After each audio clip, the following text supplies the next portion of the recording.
素肉，完。赵光娘。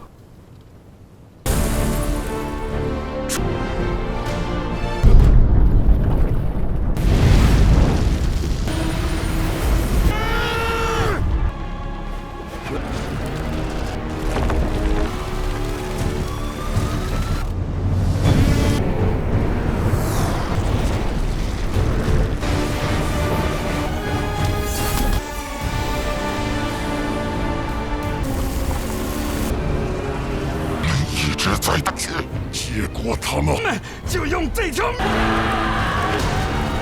绝不能放他们。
糊弄人的把戏。对。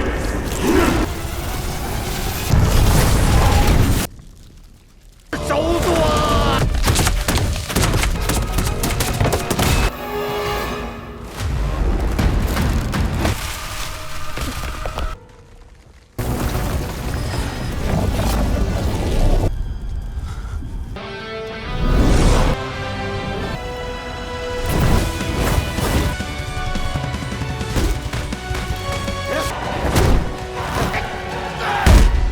再给你二人一次机会。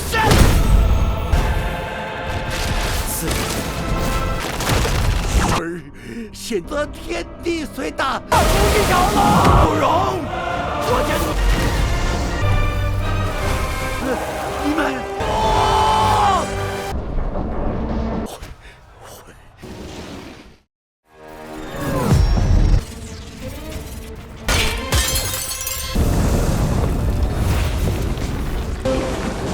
压在所要对象的腰部。不想你的借兵之法。说吧。你呀，将火力制了。终于，这下怎么让李大？你打菜，你把我打菜，怪罪我们了。别说。叶禅是他。你推卸责任。哎。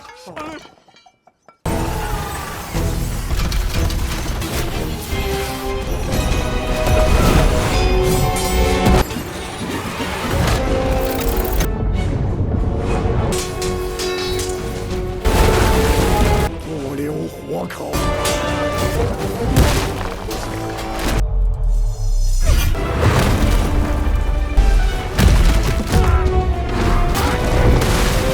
未允命，陈堂。别进。师傅。哎，三公豹，我救了你。Hello。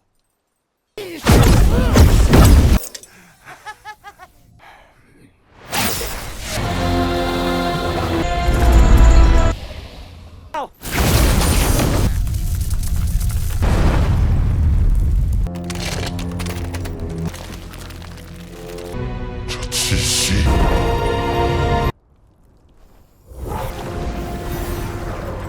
孩儿未能完成。还再修100年祭神，觉得苦，拼尽全力才。从来生死由我不由天。好，好事，好事。说有这么好吗？做出这样的事，可见因为没那么好。其实一看便知你时常熬夜被修仙。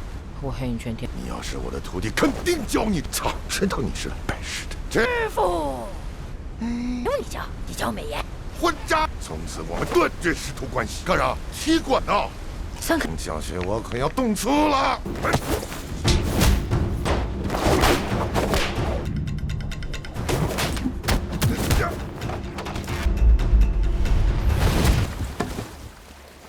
小看你了！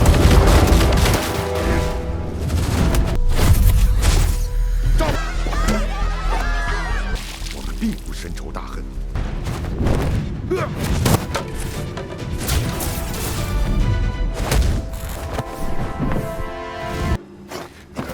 还不行！原来你是能挂上电流，瞬间穿透。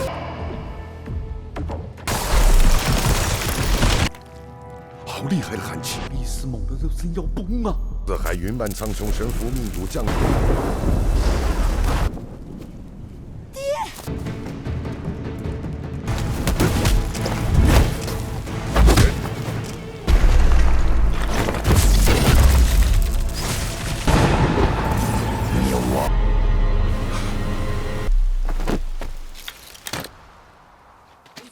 四段一臂，众弟子听令，住手！放下！是。这都是玉虚公道教化，未尝不是。爹，小豹，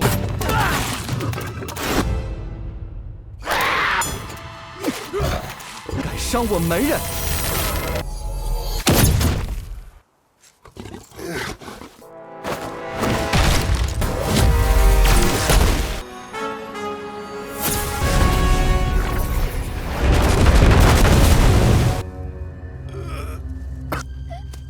逃啊！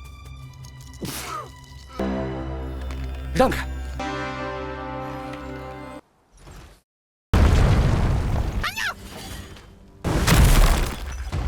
小子，这我来了！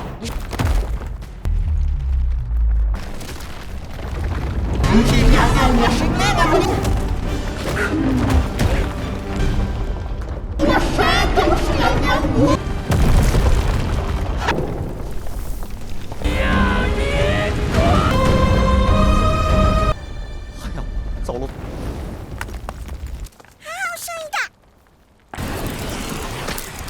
跑不妥！肉身都差点不是冰系的给。我亮珠天！是说你懂还是我懂？弟子的魔气，那个吗？是不是练？是不是练？哪吒，你连更仙咒。咱没球的生意就那么长了。您往后，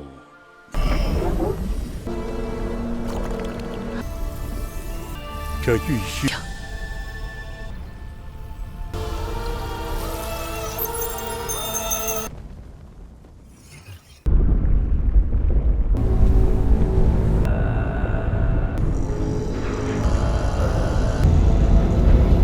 天通报龙族赶来，哪吒之后就定可助。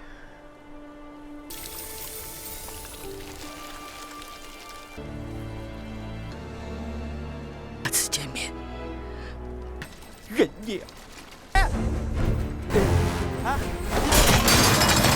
虚弱也改变不了人，他一定要把你救活。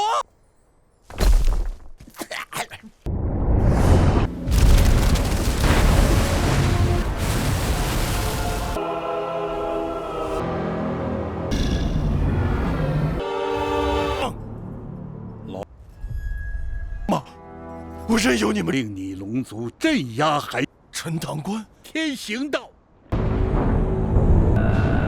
包罗天地，雄开始。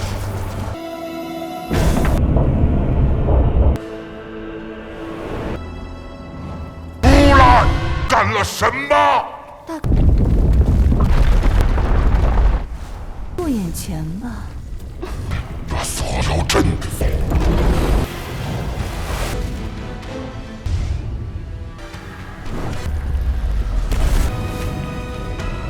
炼狱。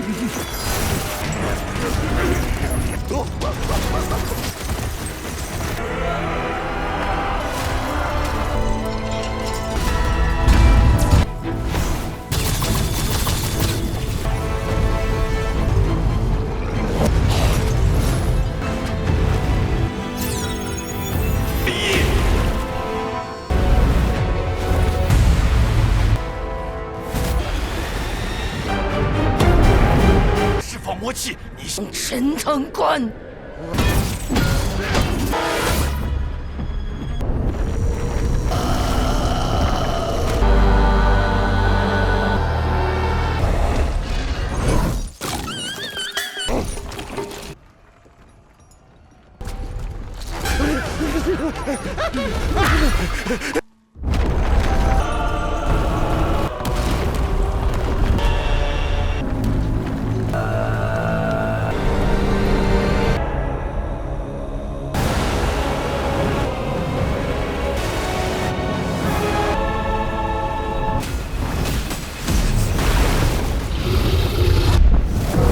看你肉身承得了！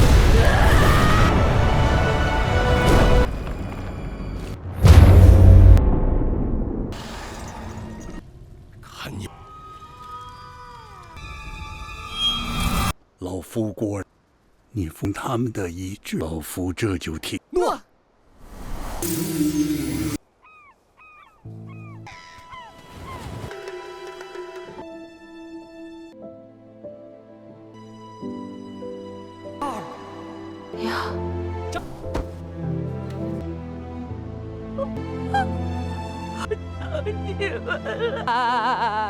是一会儿。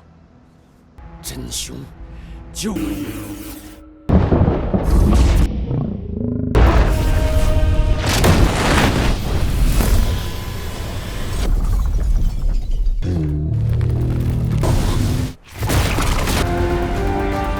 族。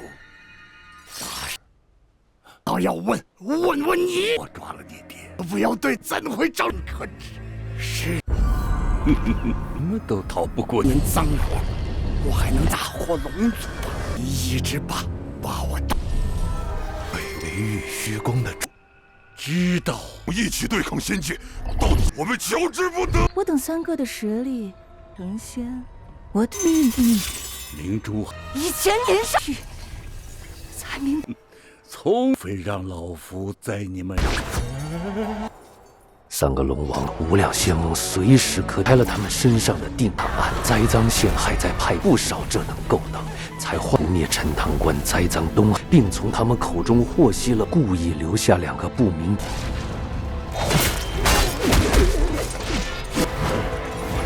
差先将我俩石化人救活，那你。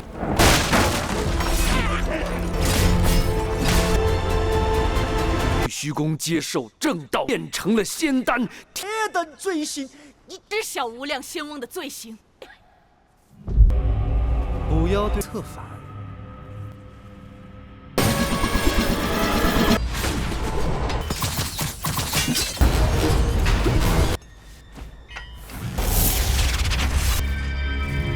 为了保全整个龙，我也没得选。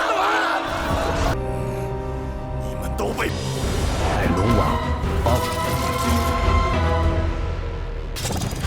说陪你玩吧。日本王爷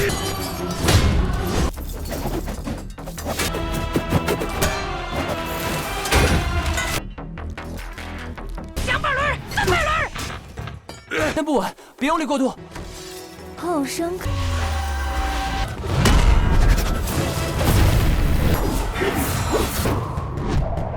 再给宝，师叔都敢打。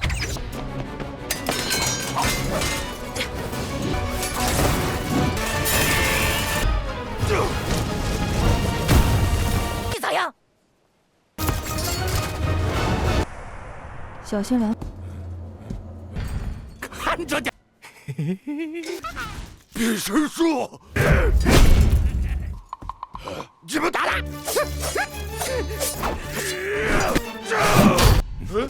暗号，我是真的呀，白痴，你还不会呢？天，急急如。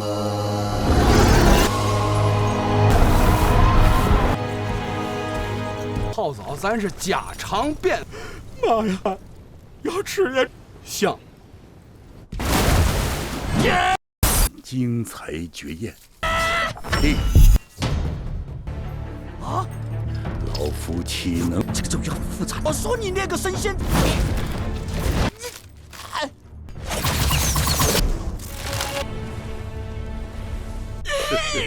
又想冲破这穿线，若其能石化了，领住我，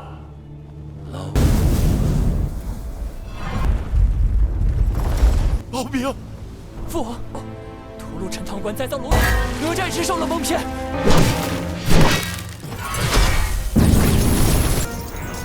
不下的恩怨，惨叫来民们，你莫要一错再错。敌我不分，你们这帮养尊这界，哪怕叫霸业永恒。等我的鱼翅烤熟了，怎么回事？成蛋了！冷比克，到穿心咒失效，孩儿怕撑不了。这儿，你自己。命大呀，同宗同源。父疏忽了，是我的化身而已，难怪天尊要是个孝子。你若吞了他，虽行事冷酷，妖族能人，老夫对天发誓。有父母性命来要，撑到穿心咒要谋完，种方法。为何不让我死？用你的命换爹。我让你不要紧，放弃长大尽早。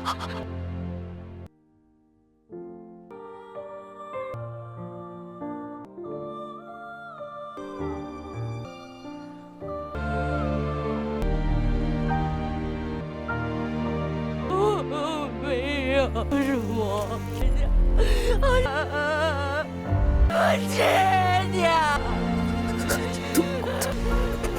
做什么？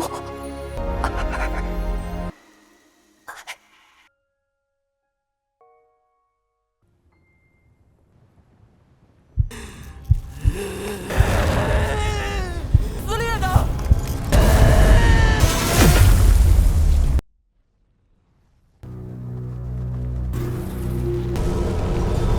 我竟然补全了重塑肉。完。赵皇娘。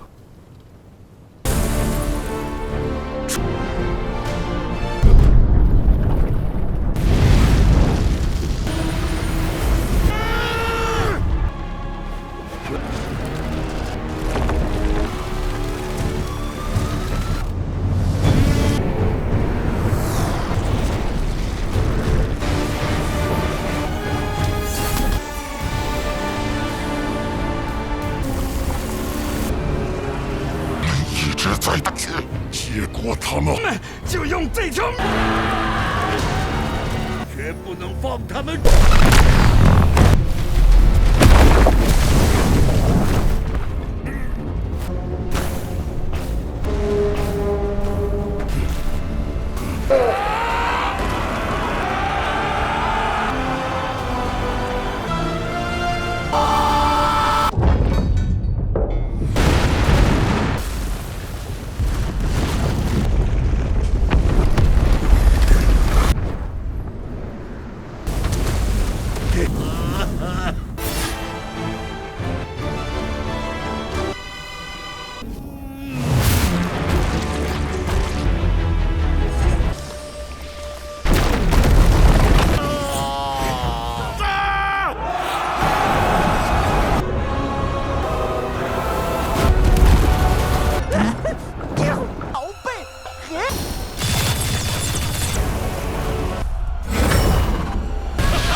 糊弄人的把戏。对，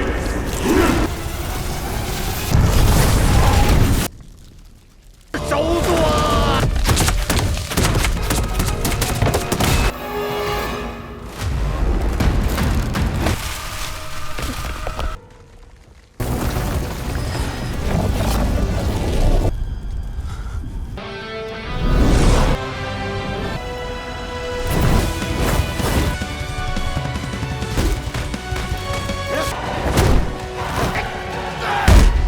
再给你二人一次机会。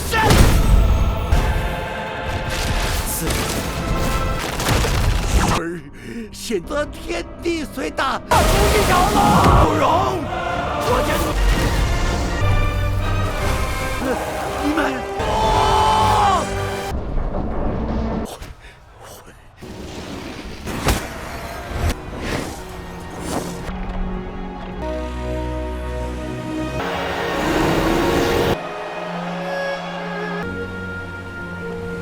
父王打算带领农民吧？不了，知道无路可走。权重有深得天尊心，水火不容。哼，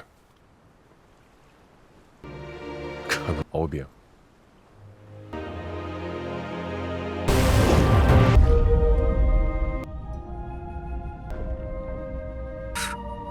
是让你肩负了他，对不起你。现在看来，你忠于自己。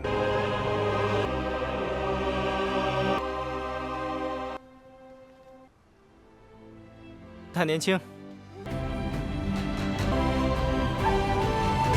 Hey guys, today we cap the entire roller coaster of Ne Zha to 2025, a mythic sequel that throws our flame-kicked troublemaker back into the ring with a dragon prince, a smiling immortal, and a cauldron the size of a city. If you liked this sneak peek, hit the like button and subscribe.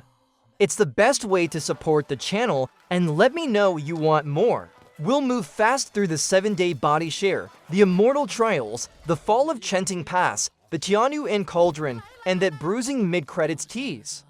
Deep breath, spears ready, let's go! We open on the echo of a lightning-made promise. Remember the blaze that ended the first film? That divine strike blew Ne Zha and Bing to particles and prayer. What's left behind are souls, stubborn as weeds and twice as hard to uproot. Master Taiyi Zhenren, half saint, half snag gremlin, empties the 7-colored sacred lotus to knit bodies back together. It mostly works, Ne Zha's new frame holds. Bing's flickers like a candle in wind, strong in spirit, fragile in flesh. The sea rumbles, the world pretends to be calm. Pro tip, if the clouds look thoughtful, you're already in trouble. Guang, Dragon King of the East Sea and Bing's father, looks at the ruins of fate and sees a son he believes is gone. Grief sharpens into orders, he calls Master Shen. Gong Bao cracks old prison doors under the sea and gathers the other 3 Dragon Kings to press the shore.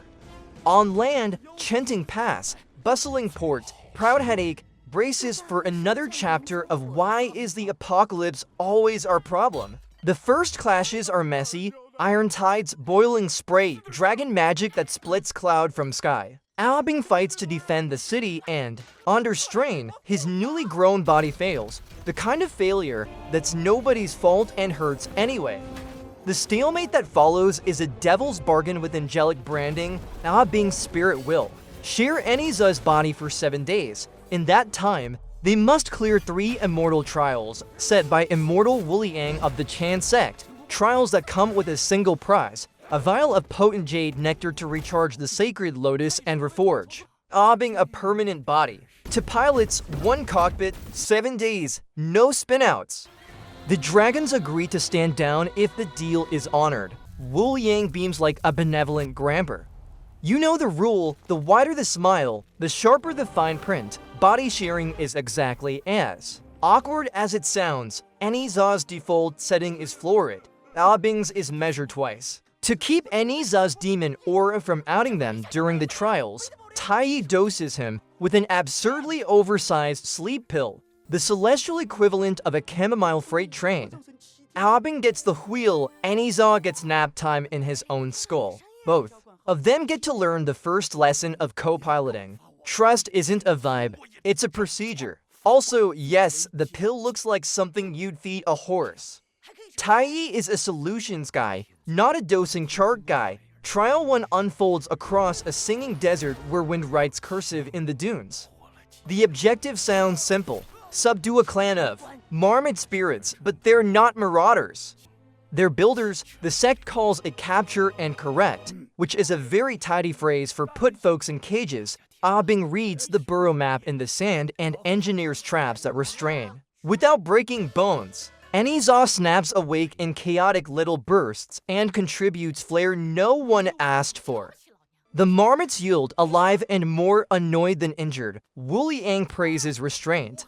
The compliment lands funny, like a pat on the head from someone holding a leash you didn't ask to wear. Back at Yusu Palace, the trial's hub, Wuliang hosts a gathering of immortals with the serene, spreadsheet energy of a man who has already put world domination into calendar invites. He announces a refinement push, thousands of elixirs too, fuel promotions up the celestial ladder, and frames it all as orderly benevolence. The hall murmurs approval. The plan sounds responsible the way a storm sounds like rain at first. If an administrator says don't worry about procurement, worrying about procurement, trial 2 moves under forest shade, where the ground keeps secrets and everything smells like old bark and new vows. The target is Shen Zhangdao. Yes, Shen Gongbao's father, a master who's been teaching demon folk how to cultivate instead of rampage. The Chan sect wants him brought in, Bing, along with Wu Yang's cold polite disciples Diro and Krana, engages with discipline. Ne Zha keeps bobbing up from his sedative like a cork with opinions. Zhang Dao takes one look at the banner, judges the odds, and surrenders to spare his students, even breaking his own arm to make it stick. Sometimes heroism looks like not making. The young pay your price, it still tastes like ash. A smaller, crueler domino falls next. Shen Xiaobao, Gong Bao's little brother, stumbles back to Chenting Pass with an arrow in him and rage in his mouth. He saw the siege. He saw sect. Fletching, he tried to fight. He dies telling his brother enough to ignite a war's worth of grief. Wu Yang arrives on cue, wraps the story in just enough lies to make it plausible, and leaves the room primed to hate. Never waste a tragedy. Laminate it and use it as a pass. The ocean answers the script. 3 dragon kings descend with techniques that look like natural disasters trying out choreography. Al runs skyrending claw tears clouds like wet silk. The city bleeds stone dust. Shen Gongbao fights not for victory, but for delay, calling a sea yakshot to petrify Li Jing and Lady Yin, Ne Zha's parents, into breathing statues. Safety by stasis, salvation via do not find. It works long enough to matter, then. The city is sacked, the screams turn to smoke, and word reaches Ne Zha in the middle of trial 3 like a spear through the ribs. He snaps the test like a twig and runs. All gas, no brakes, just grief. He does complete trial 3, stone. Mother, Shaiji Nine Yang, goes down to fire and nerve, and Wu Ying places the prize in his palm, Jade Nectar, Bottled Miracle. Taiyi rushes it to the Wen Lotus, and Aobing's new body is reforged properly this time, solid as promise. Ne Zha, newly minted as an immortal, does not stop to savor it. He hurls himself toward the East Sea to punch answers out of the palace. Walls, Bing begs parley first. Ne Zha's reply is after. Second roommate rule, agree in advance who talks to the in-laws. This was not that at the East Sea Palace. The truth is a jigsaw tossed in the air. Ao Guang did not order a massacre. He expected the truce to hold. Wu Liang arrives and frames him anyway because narratives beat facts when you have a choir ready. Then the sky dims, the Tianyuan cauldron drops, not a pot so much as a theology made metal. It seals over the palace like a lid over a scream and starts to cook the ocean. Even dragons sweat. Ne Zha rides the rim, spear hammering bronze. Wu Liang peels talismans off reality like price tags. You can smell the scene, salt, smoke, and the ozone scent of a trap snapping shut. Backup crashes in, Taiyi, Bing in a restored. Body and the breath you've been holding, Li Jing and Lady Yin, alive, unpetrified, and fast. They bring the missing pages. Wu Liang orchestrated the sack of Chenting Pass and framed the dragons. The Chan sect has been refining sentient beings into pills. Shen Gongbao saved who he could and paid in reputation. The room tilts. Anger snaps from one target to another like lightning finding a truer ground. Wu Liang doesn't argue. He pulls strings only he can see. The piercing heart curse he slipped into Ne Zha and Bing during the initiation tightens until moving hurts and stillness hurts worse. Then he sweeps them, parents, dragons, heroes, into the cauldron, burn, refine, repeat. Inside the Tianyuan cauldron, the film gets quiet just long enough to be loud. Heat rises, chains hiss, bodies and souls begin to dissolve into elixir. The Chan sect's promotion plan, explained in chemistry. Wu Liang offers a bargain. Ne Zha's parents will be spared if he swallows an oblivion pill. It's a trick. Of course it's a trick. Lady Yin does what mothers do in this franchise, the hard thing. She takes the pill from her son, tosses it into the flames, hugs him once more, and lets the samadhi fire strip her into memory. The moment is small, unscored, merciless, and Ne Zha doesn't scream. He rips himself free, literally. Flesh tears, bone grinds. The samadhi fire kisses the raw edges and fuses them into a new shape. An older Ne Zha, steadier, terrifying the way calm water terrifies because you know it's deep. He breaks the curse enough to free Ao Bing. They turn, they lift, they fight. Outside, Ao Guang remembers that kingship includes the courage to be one among many. He calls dragons and the very demons Wu Liang planned to can into pills. Together they lever the Dinghai needle, the sea-stabilizing pin, under the cauldron's lip. Bronze groans engrave scripture spider webs with fractures. Inside, Ne Zha's spear carves arcs of heat. Ao Bing turns ice into geometry, skating. Momentum into leverage. Tai Yi is there, a drumbeat of sutras and snark keeping time in a room that wants to erase clocks. The cauldron cracks, then shatters, a bronze lotus exploding into petals. Air rushes in like mercy. Wu Liang staggers back, still smiling because that face doesn't know how else to be. He doesn't die, of course he doesn't. He retreats. Righteous fury already rewriting itself into next steps. The Chan sect bleeds credibility. Disciples look down at hands that won't wash clean. The three dragon kings who freelanced their ethics are exposed as small men with big speeches. Ao Guang leads what's left of his people into deeper water, exile, for now, instead of spectacle. Ao Bing stays. He could return to the trenches of the sea and the comfort of an old code. He chooses the messy shore, his messy friend, and the messy work ahead. Ne Zha looks at him like a kid checking if the plant he rescued finally rooted. It did. The plant breathes ice. Parenting is strange. Shenting Pass gets its familiar epilogue. Survivors count heads like coins. Stalls go up where ashes were. Kids race the alleys again. And at every table there's an extra bowl because absence eats too. Li Jing stands straighter than anyone. Should be able to after what he's lost. Tai Yi jokes louder because quiet makes ghosts louder still. The city's old lesson remains. If you're lucky, you get to build again. If you're wise, you build differently. And if you're Tai Yi, you add snacks to the disaster kit. It's called growth. Mid-credits, the lights dim but the knives glint. In a hidden prison where iron sweats and lanterns cough, Wu Liang pays a visit to Shen Gongbao and Shen Zhengdao. He offers employment with all the charm of a snake oil salesman and the same warranty. Somewhere else, the summons go out for Ne Zha's elder brothers, Jinzi and Musa, to return to Yusu Palace. The corridor they walk hums with power and no one's there. The man who called them is gone, slipped into the next scheme, or trapped by his own curses. Either way, the board isn't clear. It's just rearranged. That's the spine.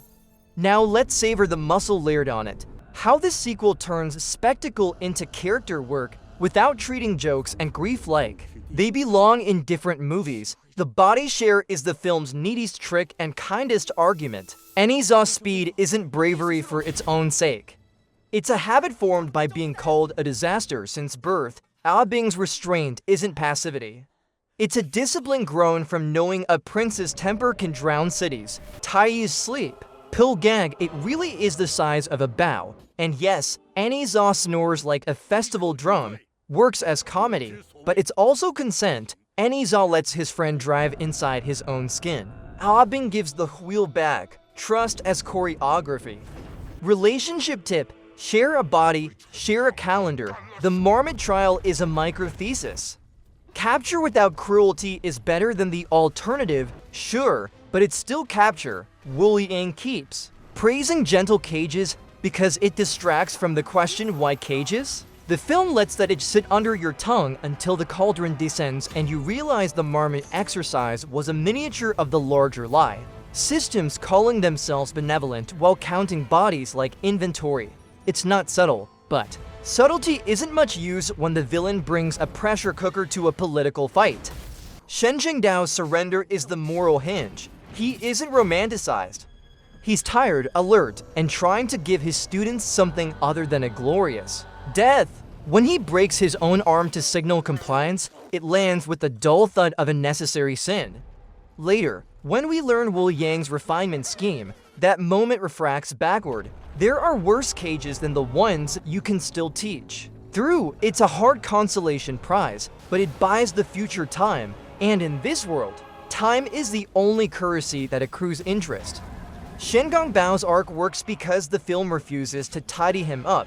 He's bookish and bruised. He's done bad jobs for bad bosses. He still chooses to petrify Ne Zha's parents because living statues beat dead heroes. The city survives because he spends what reputation he has left on delaying a massacre. And he winds up in chains anyway. It's not fair. The point is that fairness is a dessert, not a right in worse stories. Also, he remains the guy most likely to know where the city's emergency exits are. Every friend group has one. The Tianyuan Cauldron is the movie's thesis statement sculpted into a boss. Fight! Refinement is efficiency's favorite costume. Wu Yang uses the language of order to justify turning people into pills. The visuals back it up with scripture-etched bronze and vents breathing like tired animals. It's horrifying in a way that's operatic. The scale dazzles, so your brain has somewhere to hide while your gut does the actual processing. And then Lady Yin dies, and all the opera drains down to a mother's arms and a son's decision not to die for a liar. The next laugh arrives later. Because the movie knows when to let silence do the talking, Ne Zha's metamorphosis is both glow up and ethic. He doesn't just get taller. He learns to use restraint like a blade. The boy who used to argue with destiny at full volume now fights with timing, listening for the moment the world gives way. Breaking the curse isn't about dominance. It's about sovereignty, deciding what your body is for, who you're willing to be in pain for, and when enough is enough. The choreography sells it with sharp little pauses, the kind coaches talk about when they say, hold the beat. Myth agrees, time under tension builds gods as surely as it builds muscle. Aobing's best heroic act isn't a strike, it's a choice. He stays. Dragons in these legends often head back to the safe geometry of the deep. Aobing resists that gravity. He chooses the shore and the people who will ask him every morning to lift something heavy and every night to tell the truth. In a film that loves fireworks, that quiet commitment reads like a beacon. Also, he remains the franchise's king of ice-powered problem solving. If calculus learned kung fu, it would move the way he does.